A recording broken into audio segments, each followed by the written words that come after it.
चाहिए। कई बार मैंने सुना है लोगों को कि बड़े लालायित होते रहते हैं, स्वर्ग का नाम कथाओं में जाएंगे, भागवत में जाएंगे, बड़े बड़े आयोजन जाकर के सुनेंगे, किस लिए? स्वर्ग में जाने के लिए।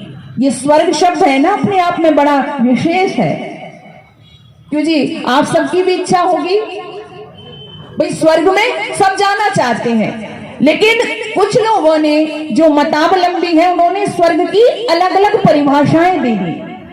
किसी ने कहा कि स्वर्ग चौथे आसमान पर है, तो किसी ने कहा नहीं नहीं स्वर्ग 7वें आसमान पर है, किसी ने कहा नहीं नहीं स्वर्ग गोलोक में, तो किसी ने कहा नहीं आपकी भी बात गलत है, स्वर्ग क्षीर सागर में है। समझ में आया? यानी भिन्न भिन्न परिभाषाएं दी, लेकिन मेरे गुरु देव दयानंद ने भी एक परिभाषा दी और उन्होंने क्या कहा? दुनिया के लोगों, स्वर्ग किसी स्थान विशेष का नाम न हो करके स्वर्ग अवस्था विशेष का नाम है, और स्वर्ग मरने के बाद नहीं बल्कि जीते जी ही आपको मिल सकता है, मिलता है। हमारे अंदर तो ये हो गया कि जब तक मरेंगे नहीं स्वर्ग मिलेगा नहीं। स्वर्ग के लिए मरना जरूरी है, लेकिन स्वर्ग कहाँ है? अवस्था विशेष का नाम ये स्वर्ग है। ये परिवार स्वर्ग है जहां पर स्वाहा स्वाहा हो रहा है।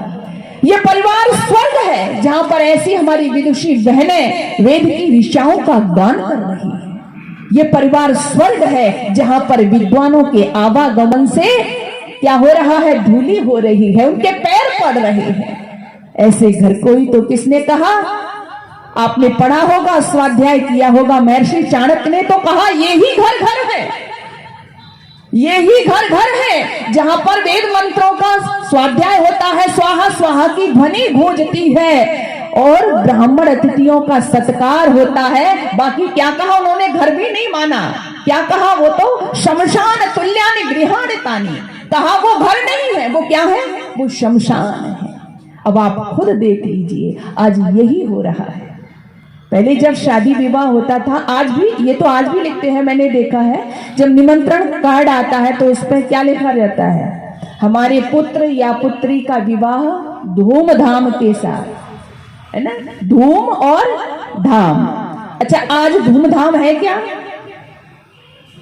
आज तो सबसे ज्यादा खराबी यहीं पे हुई है। विचार करना, सबसे ज्यादा खराबी यहीं पे हुई है। बहुत दिन पहले हम बहुत सारे व्यवस्थाएं करते हैं, और माता बहनों आपको पता है बहुत ज्यादा जिम्मेदारी होती है माताओं बहनों पर। आप थोड़ा सा साइड में आ गई, थोड़ा मुझे, तो बहुत सारी तैयारियां करती हैं, बड़े बड़े हलवाई किए जाते हैं, बड़े बड़े टेंट की व्यवस्था होती है, बड़ी बड़ी लाइट की व्यवस्था होती है, और शॉपिंग के नाम पर क्यों माताओं बहनों हम ये डिसाइड ही नहीं कर पाते उसका ड्रेस कोड क्या होगा, उसकी पोशाक कैसी होगी, क्या पहनना है, तब क्या पहनना है, हल्दी में ये पहनना है और मेहंदी में ये पहनना है और विवाह में ये पहनना है।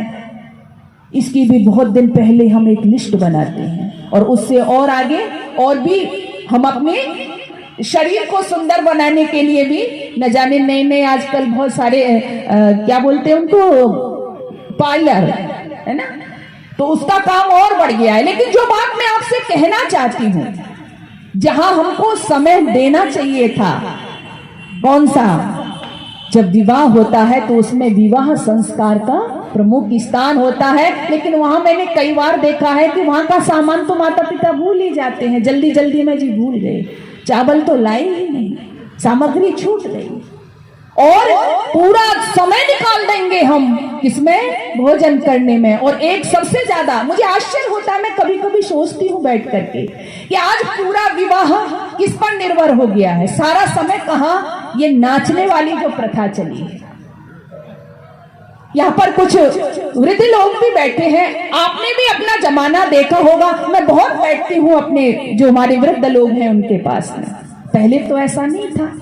आज कोई भी रस्म, कोई भी रिवाज बिना नाच से होती ही नहीं है। नृत्य करना मैं विरोध नहीं कर रही, शालीन नृत्य होना चाहिए, लेकिन जहां आवश्यकता है, हमारा संपूर्ण कार्यक्रम हम कोई भी करते हैं बस उस पर ही सिमट के रहता है। हम डीजे बजा लेते हैं, अश्लील उस पर गाने चलाए जाते हैं और फिर शराब आदि का सेवन करके, आप जरा विचार करना, विवाह संस्कार अति उत्तम अति पवित्र जो संस्कार था, जहां से आप एक नए आश्रम में प्रवेश कर रहे थे, आपसे मतलब एक दंपत्ति बनने जा रहे थे, एक आपका बेटा और बेटी एक गृहस्थ आश्रम में प्रवेश कर रहा है और उस गृहस्थ आश्रम में प्रवेश करके उसको समाज के लिए उत्तम संतति भी देनी है।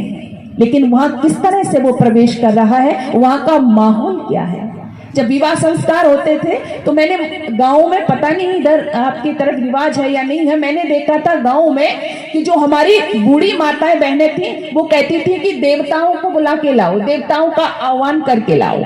शादी विवाह होता था जिस घर में तो इस तरह से कुछ वो रस्म करती थी कि देवताओं को बुलाओ। लेकिन आप विचार करो, पहले विवाह जब होते थे जिस परिवार में, देवताओं को बुलाया जाता था, पितरों का आह्वान किया जाता था।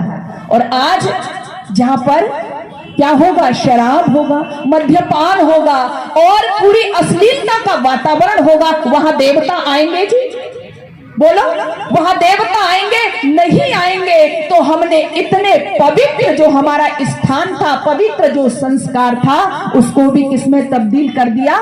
उसको भी आज हमने नाच गाने में, आज हमने मद्यपान में उसको तब्दील कर दिया। और बस फिर जब विवाह संस्कार का समय होता है, सबके लिए पूरा समय रहेगा, लेकिन पंडित जी से आके कहेंगे, पंडित जी थोड़ा सा जल्दी ही देख ले, बहुत ज्यादा समय नहीं है, लड़की भी उब रही है और लड़का भी उब रहा है। तो बस 10, जहां पर आप सबको बैठना था, पूरे परिवार को बैठना था, हर एक प्रक्रिया जो गृहस्थ आश्रम को जोड़ने की प्रक्रिया थी, फिर आप रोना रोते हो।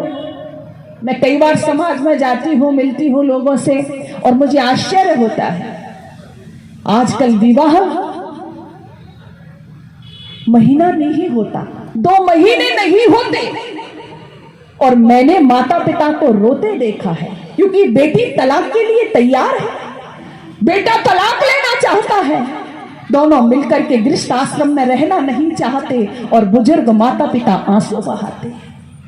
ये क्यों हो गया आज? जरा विचार करना। मैं कई बार देखती हूं कि निमंत्रण कार्ड आता है और मेरी टेबल से वो हटता भी नहीं है, तब तक मैं सुन लेती हूं कि क्या कि जो विवाह हुआ था उन दोनों में तलाक हो गया। ये क्यों हो गया है? ये किस लिए हो रहा है? हमारी ये संस्कृति नहीं थी। तलाक शब्द किसका है? उर्दू का, और इंग्लिश में क्या बोलते हैं इसको? डिवोर्स। लेकिन हमारी संस्कृति में इसके लिए कोई शब्द नहीं है। यहां पर जोड़ने के लिए है, तोड़ने के लिए नहीं। क्या कहा जाता है वहां? पाणी ग्रहण। पाणी कहते हैं हाथ को, हाथ पकड़ना, पाणी ग्रहण संस्कार। लेकिन आज ऐसा हो रहा है, तो इसके लिए जिम्मेदार कौन है? शांति और एकांत के क्षणों में जब आप बैठ करके स्वयं आत्मनिरीक्षण करेंगे तो आपको पता चलेगा कि इसके जिम्मेदार कहीं न कहीं हम और आप ही हैं। यह हमारे कारण से ही हुआ है। काश हमने अपने बच्चों में संस्कार दिए होते, काश हमने वैदिक विद्वानों को बुला करके विवाह संस्कार का उनको महत्व सुनवाया होता, काश हमने वहां पर थोड़ा सा समय व्यतीत किया होता, तो शायद हमें ये दिन देखने नहीं पड़ते।